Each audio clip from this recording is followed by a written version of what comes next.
Okay, Assalamualaikum warahmatullahi wabarakatuh. We continue our lecture on seedless fasting. Okay, now we go into ferns. Ferns are common in temperate woodlands and tropical rainforests. So this is the habitat for ferns. Okay, they prefer moist and humid environment. Consists of true fern and fern allies. Okay, the difference between true fern and fern allies is in the structure of the leaf. Okay, true fern has a true leaf structure, meanwhile fern allies do not have true leaf structure. So the example of fern allies are whisk fern, club mosses and horsetail. They are considered as fern allies because their life cycle similar to those of ferns. The most important adaptation of fern is the presence of vascular tissue. So previously we learned on non-vascular plant because they do not have vascular tissue. Okay, so vascular tissue refer to the presence of xylem and phloem. Okay, so these two, xylem and phloem, is for support and conduction of water and minerals.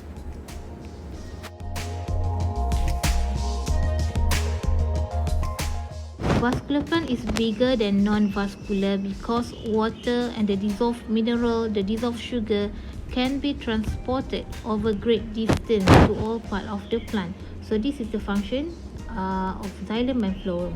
Bila dia ada xylem and phloem, lebih banyak ataupun lebih jauh penyerapan yang boleh dibuat air dan juga mineral tu lebih jauh dia boleh serap dan juga lebih jauh dia boleh bawa ke bahagian pokok. Have true stem with vascular tissue and true roots and leaf. So these fern, they have true stem, they have true roots and leaf. The evolution of leaf nanti kita akan tengok.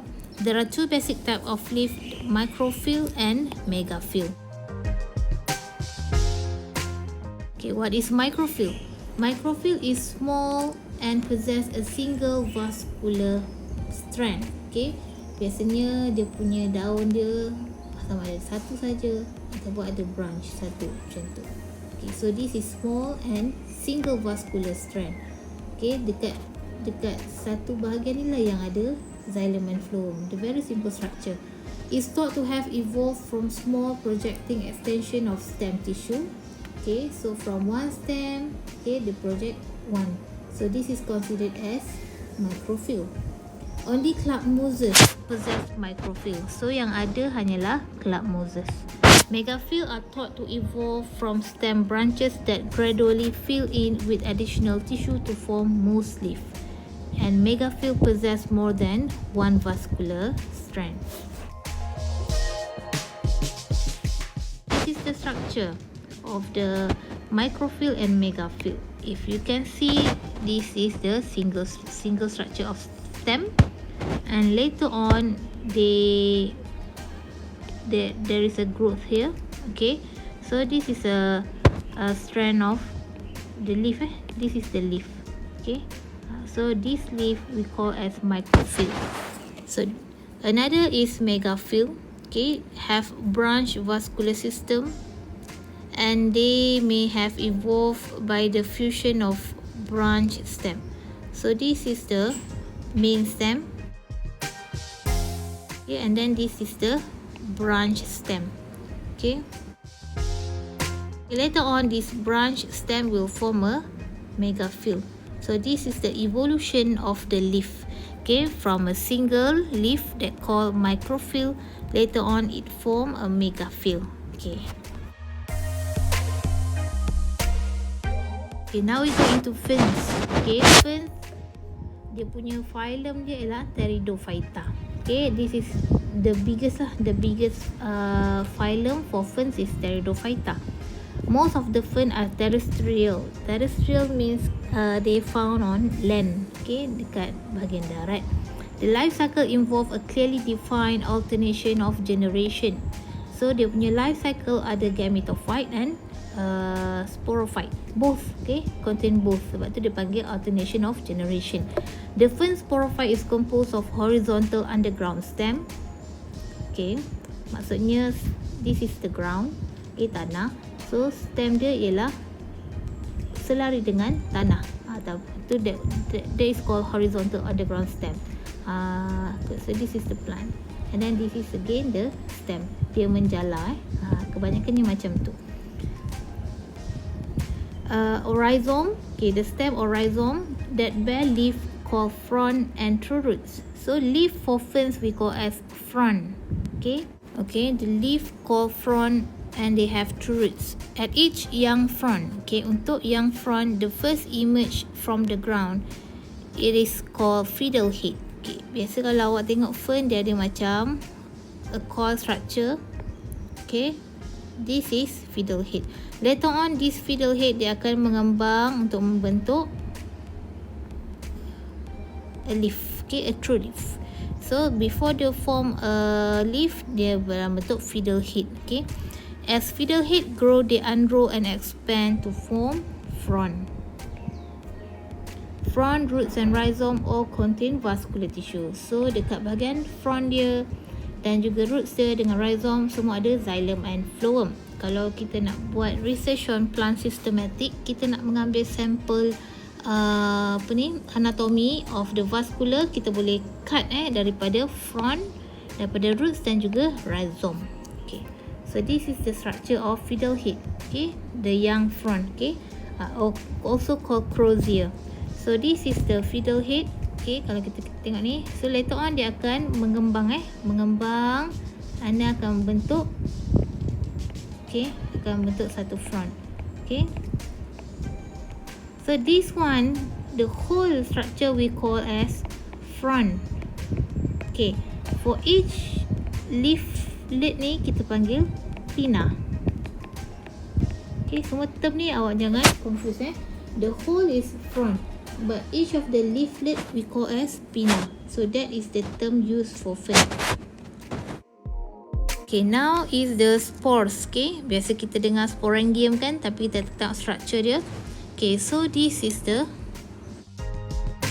spore sac. Okay, kantung, spore case.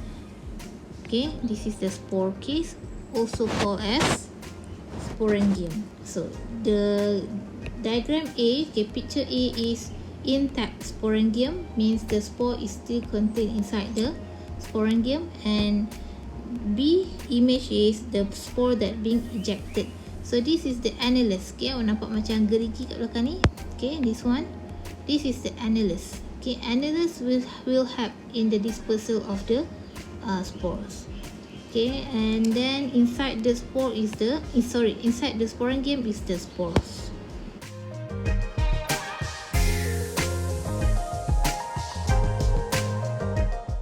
Alright, so this one is the fern protali. Okay, fern gametophyte. Okay, so this is the A is a surface view times 10 magnification. B is the protalus with aid of the microscope times 20 magnification, and C is the archegonia. Okay, this is the archegonia on the body. Okay, on the protalus. And then D is the antheridia. Okay, so this is viewed under microscope under 10 magnification power. So boleh tengoklah kat sini.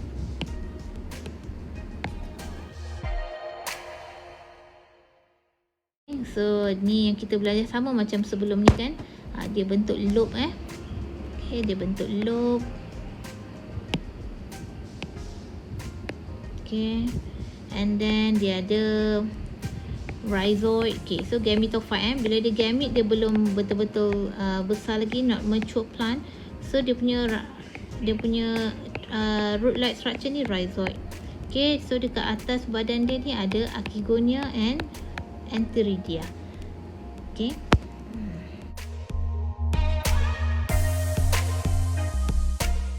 so this is the spores. Okay, the pinnae of fern fronds. Okay, so the pinnae, maksudnya ini untuk setiap satu leaflet tadi. Okay, kalau pokok besar dia macam ni. Okay, this is the one leaflet. Ada yang bentuk pinnae dia macam ni dia ada banyak jenis nama. Okay, so the whole this we call as pinnae. Okay, yang kecil-kecil ni ialah pinnule. But the whole plant kita panggil frond. Okay, keseluruhan pelepah dia ialah frond.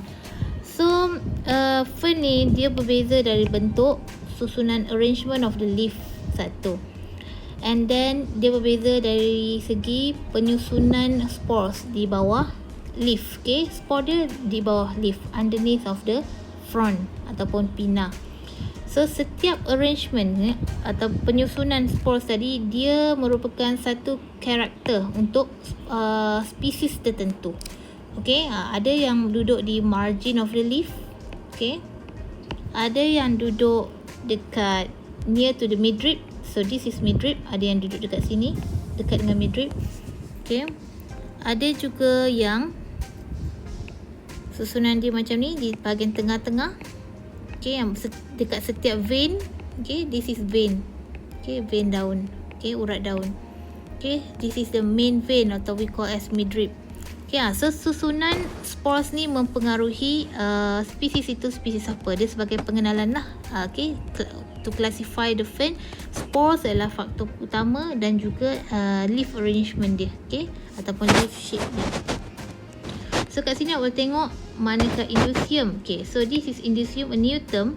Okay, indusium is a membrane, a membrane that cover the sporangium. Okay, ada sporangium yang tak ada indusium, ada yang ada indusium. So this indusium macam satu membrane sac sajalah. Okay, so this is the margin. Okay, margin daun. Okay, and then the vein and the whole pinnae ni kita panggil blade lah, pelepah the blade. Panggil pinnae pun boleh. Okay, so boleh tengok lah yang mana midrib, yang mana indusium. Okay, okay, so this one indusium of Saurus. Okay, so dia letaknya spore dia dekat bahagian hujung-hujung daun. Okay, bahagian hujung daun dekat sini ada Saurus. Dalam Saurus ni ada spores. Okay, now we see the life cycle of the fern. Okay, as you know, the life cycle of fern, they have alternation of generation, means they consist gametophyte and sporophyte. Okay, from the gametophyte, okay, spores release, spores will be germinate. Okay, spores will be germinated to form a gametophyte or prothallus. Okay, on the gametophyte there is antheridium and archegonium. Okay, so when antheridium, okay, the sperm from antheridium will swim towards the egg in archegonium and they fertilize, form zygote. This zygote will form or develop into young sporophyte.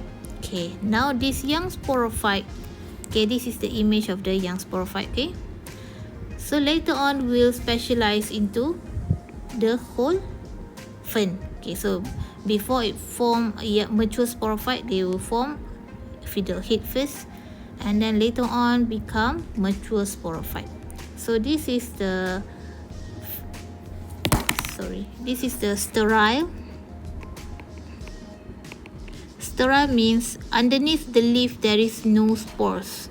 This is the fertile frond. So we have sterile frond and we have fertile frond. Kalau kita tengok dekat bawah fertile ni dia ada spores. Okay, kalau awak ada pokok paku pakis dekat rumah ataupun berdekatan dengan rumah, cuba awak tengok dekat pokok tu, dia fertile dengan sterile mesti dia ada dalam satu pokok yang sama. Okay, ada pokok yang fertile, ada yang sterile. Okay, so this is the overview of the pinnae with spores. Okay, so underneath of the pinnae there is a sorus. Okay, and within the sorus there is a spores. Okay, ni semua gambar dia lah. So you all tengok gambar kemudian This is the life cycle. It starts from the spores.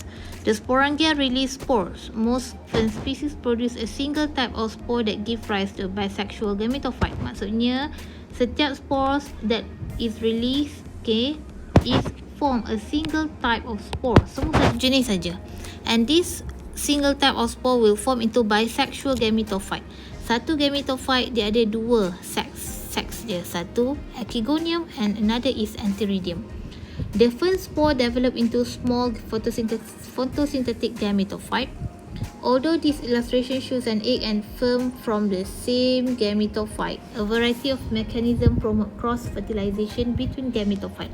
So there are several factors, okay, that will help in cross-fertilization. Cross-fertilization ni penting sebab kalau dia hanya fertilize dalam lingkungan dia sahaja, dia punya genetic variety tu tak banyak. Okay, bila tak banyak, mulalah dia akan mudah dapat penyakit. Dia tak strong lah. Okay, dia tak very strong. The genetic not very strong. So there are several factors that will help or will aid in the cross fertilization. Okay, first sperm will use flagella and swim from the anterior to eggs in the archegonia. Later on, they form a new sporophyte. So this is new sporophyte. Okay, so the gametophyte will supply the nutrition for the new sporophyte to grow, and later on they form mature sporophyte. Okay, so this is the frond yang saya cakap tadi kan. Ni kita panggil frond, the whole leaf frond. For each leaf here we call as pinnae. Okay, pinnae. Okay. Okay, so underneath of the pinna there is a sorus for fertile lah, for fertile frond. Underneath of the leaf is sorus. Some have sporangium, some have free spore. So dia bergantung. Ada spesies dia ada sporangium, dia ada indusium. Ada spesies dia spore semata-mata. Dia tak ada sporangium, dia tak ada indusium. So this is the sporangium. Okay. Sporangium, later on the process repeated.